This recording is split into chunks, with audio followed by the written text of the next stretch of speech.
Yeah. Dara, you brought something before we sit down and talk. You brought a gift to the city of Berlin. What is this? So this is our new Jump e-bike. This is a company that we bought a few months ago. And we're very excited to bring this bike to Berlin. The team is very hard at work to get these bikes into the city by the end of the summer.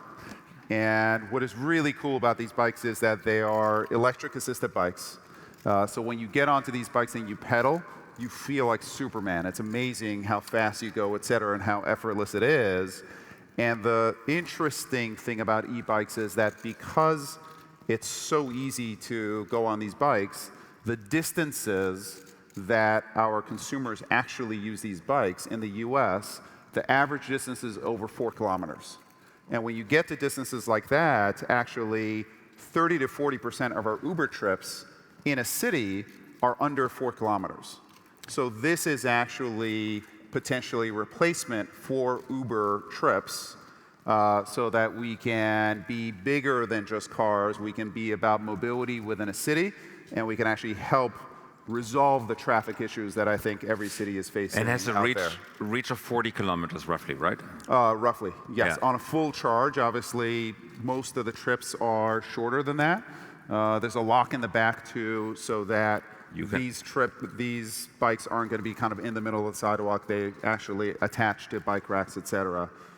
So it's actually really, really beautiful product, and pretty excited to bring it to Berlin.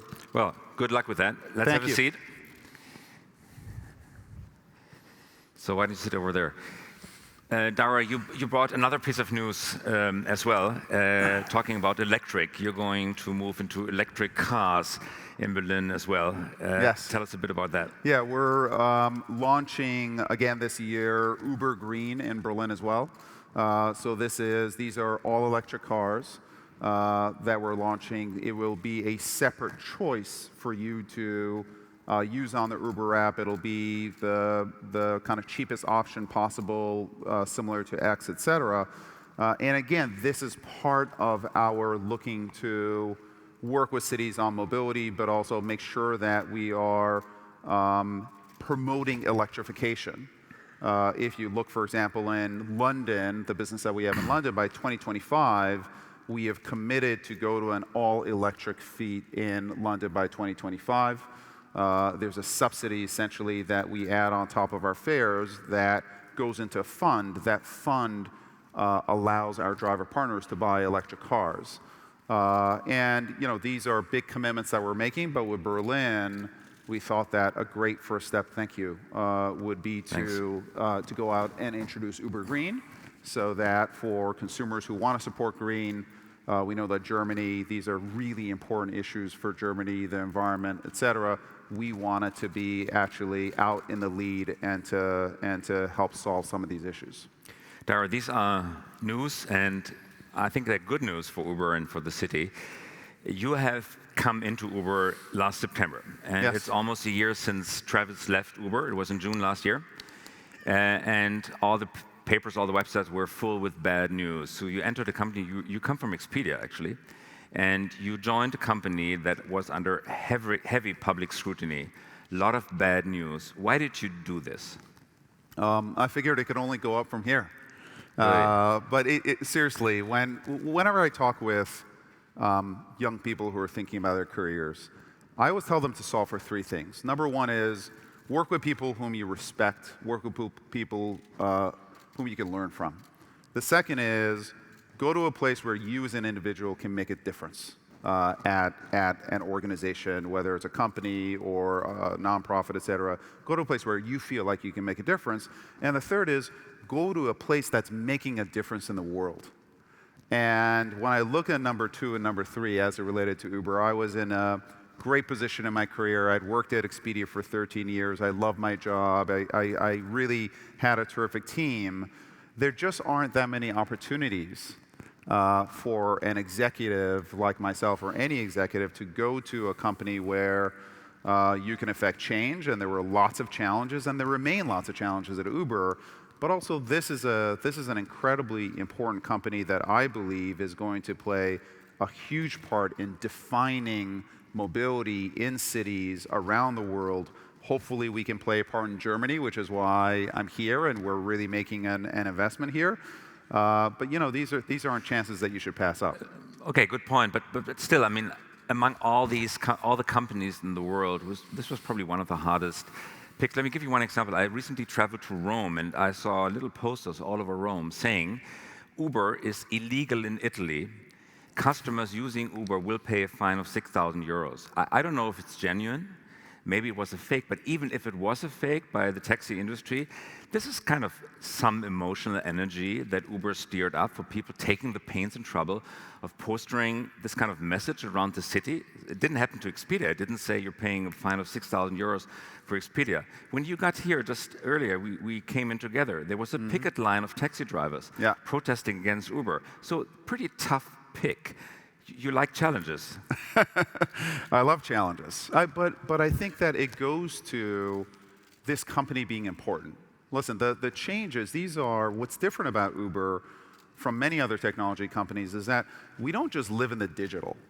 We are at the intersection of the digital and the physical. You push a button and your ride shows up. You push a button and your food shows up. And when you get to the physical, it's a lot harder to organize the physical. And it's a technology challenge, but it's a societal challenge. And you're affecting real people, and you're affecting their lives.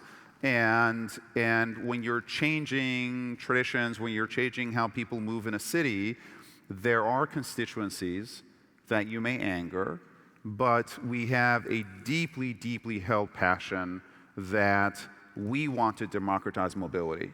We don't believe mobility should be available to only people who can afford a car. We don't believe mobility should only be available to people who live in city centers. We believe mobility should be available to people living in the outskirts, people who may not live close to a train station. And we think these folks are underserved, and we think that a system like Uber, and we don't think we'll be the only ones, but a system like Uber that brings supply and demand together in a dynamic way that's based on identity for the passenger and for the driver partner as well, so that there's a real incentive to create a really strong service. We think that's an important product going forward, and we want to play a leadership role. And we're actually opening up our platform so that we're not just about cars, but we're about bikes. We think we can be about trains in the future, et cetera. We want to serve cities and people who live in cities and outskirts who want to get from place to place. That's going to be our mission. And that is a good mission. And there obviously are some illegitimate protests against this for some reasons, because people don't want to be disruptive. Understandable, but still a good point from your point. But Uber had a lot of internal problems as well. Let's talk about culture for a moment. And if I may, I'm just going to raise a couple of culture issues and ask you to your way to fixing them. Sure. First of all, the macho culture in Uber, not respecting women, sometimes sexual harassment cases or at least allegations. You come in, what are you doing to change this kind of macho culture? Well, the good news about my coming in was that this macho culture that had been at the company had been surfaced very publicly by Susan Fowler in a blog, and had been investigated pretty deeply. And frankly, the very significant number of the leadership turned over, had to leave the company, rightfully had to leave the company as a result of some of the culture that they set up, et cetera. So I really came to the company at a point where the company had an enormous crisis on its hands, both in terms of culture and in terms of business. And there's a saying, never let a good crisis go to waste. And the great news was my coming in, I didn't have to convince the company that this macho culture was wrong. I didn't have to convince the company that while the culture had led the company to grow at unprecedented rates, it had gone too far. Everyone at the company knew it. And they were looking for a new leader, not to say that we had to change culture, but to plant a flag and say, we're going here, both in terms of strategy and culture. And so one of the first things that I did was I went to the company and we crowdsourced what we thought that the cultures and the norms of the company should be. And we call them norms because it's not about words on a wall. It's actually about behavior. And it came from the teams, those norms, and those norms now are guiding our behavior. And one of the ones that is kind of resonating in the halls and how people act more than any others is we do the right thing, period. That's one of your signature claims, right? Yeah, do the right thing, period. Yeah. Yes. Yeah. Let's come to a second point that was always been under a lot of public scrutiny. It's your relationship with drivers, putting all the burden of Social Security and social insurance and health insurance on them. You addressed that issue as well. We did. Last week we made an announcement when I was in Paris. I guess it was 2 weeks ago.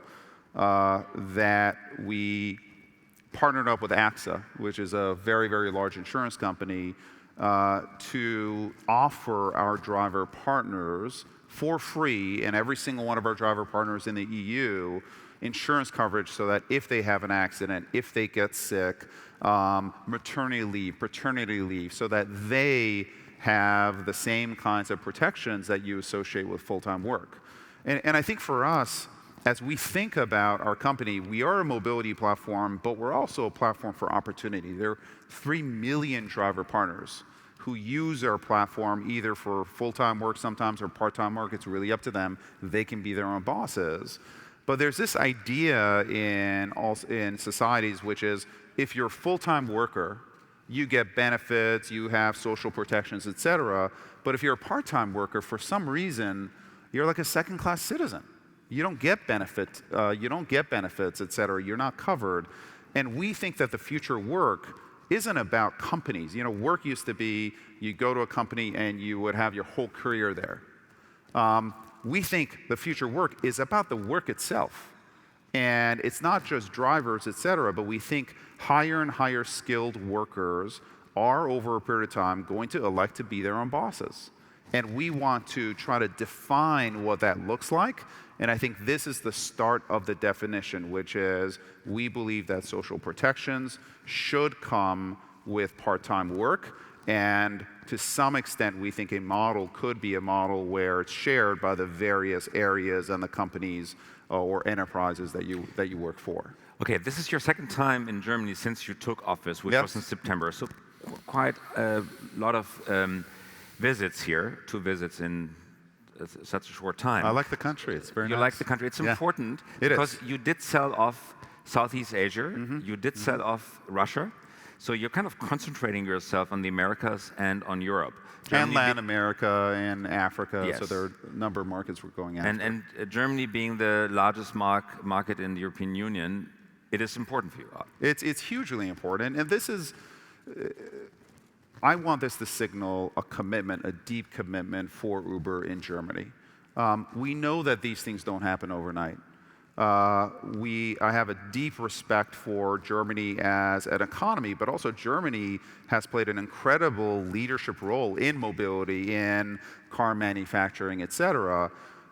And for me, when I looked at the business and I looked at our European business, and are not really having a significant presence in Germany, I said, and I directed the team strategically, listen, we're going to make an investment in Germany. It will take years, but we want to, to me, Germany is a little bit of a signal of what the new Uber can be like, which is our entering into the market through dialogue, through partnership, not just with the overall government, but the cities that we operate in, and our understanding that we can't just build one product for every single market that we're in, that we have to understand the sensibilities of every single market and every single city that we operate in, and we have to be part of the solution. So are you going to talk to these taxi drivers outside? We'll see if I have time. I think I may, actually. But dialogues means sitting down with people and adapting to local culture. It's not, your approach is not a one-size-fits-all global economy. I invented in Silicon Valley and the rest of the world has to eat it. This is not your approach. It can't be, because we do business on the ground in every single city, and many of these cities have different regulations. Some of them constructive, some of them not constructive. Germany has a regulation which is a return to garage regulation.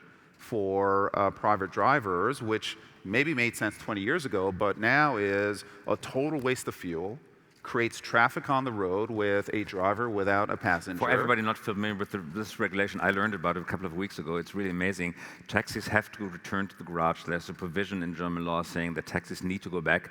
Taxis don't, I think, but private drivers need to go after every trip. Yeah, after every trip, you drop off your driver, and then you have to return to garage empty. And this is in a situation where pollution is a big thing, where traffic is a big thing, and I think the regulation was designed so that a private hire driver couldn't get someone from the street onto the car. So maybe it made sense at the time, but for the day and age that we live in, it just makes no sense. But we have to have these dialogues, and you know, you can't get these changes done overnight, and it can't be one conversation. And we have to prove that we're here to stay. And part of the reason why I'm coming here is to show that we are dedicated to this market, and we want to work with, you know, local governments and cities to make our model work. Because I do think our model is a very, very important part of the technology and transportation ecosystem in any city in the world. Let's talk about your personal background for a second, because you're not the typical American-born entrepreneur. I don't know. I think I'm more typical now. You're more typical. Yeah. Many important entrepreneurs have a different background, immigrant background. You are from Iran. Yes. And you fled the country when you were 8 or 9? 9 years old, yes. 9 years old, as a boy with your parents.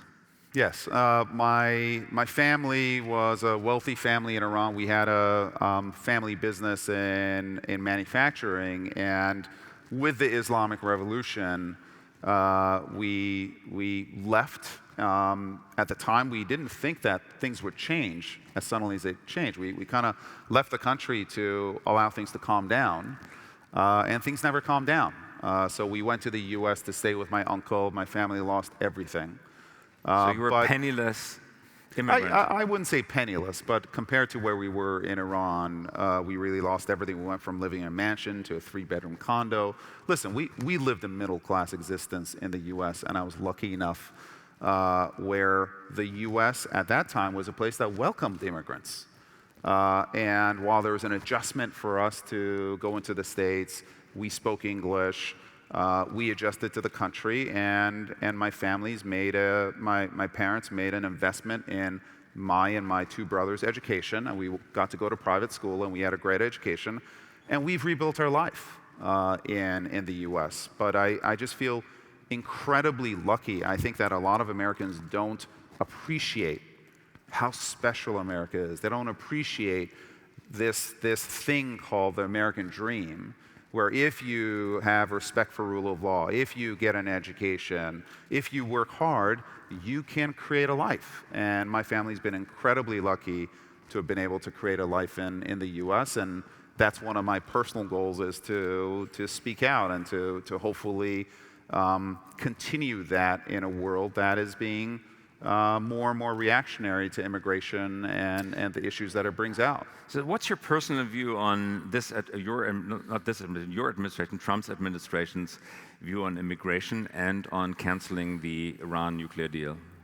Well, I think on the immigration side, listen, it's reactive. It's not unique to America, and I think it reflects some of the issues going on in society. But I think that the truth is that immigration is an engine for economic good.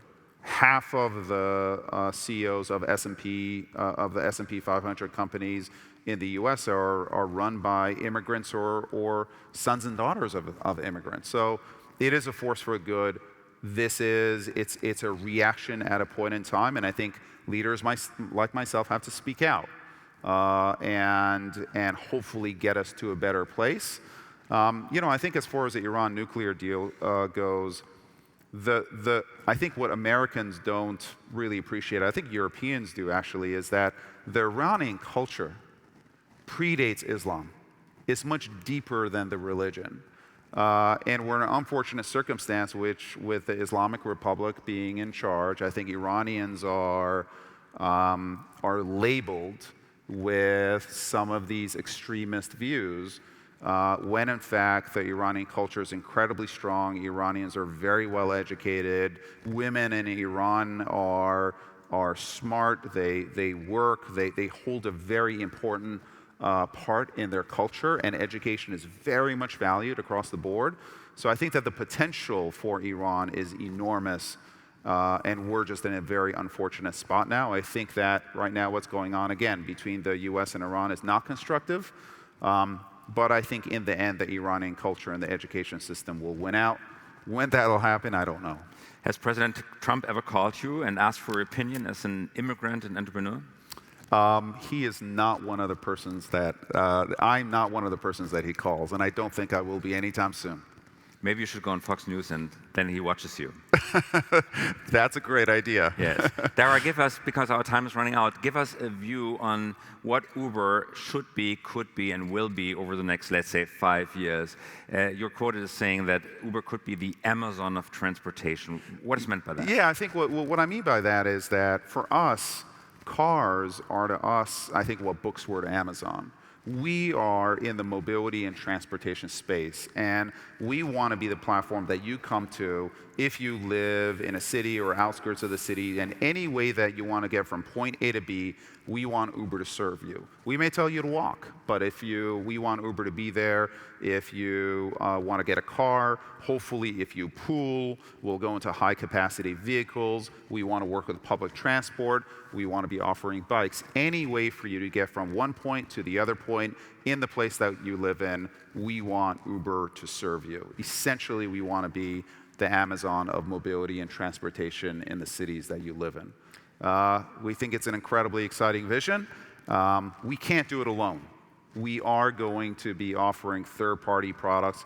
Just for example, in Germany, we offer taxis. We have 1,500 taxis on our platform. We hope to get more. So I think one of the messages that I want people to hear is we are a platform, and ultimately we will be offering many, many providers transportation mechanisms. We will just make it delightful. We'll make it end-to-end and incredibly easy to use. Dara, thank you very much for being so open, and thanks for joining us. Thank you. Appreciate it. Thanks. Thank you, Dara.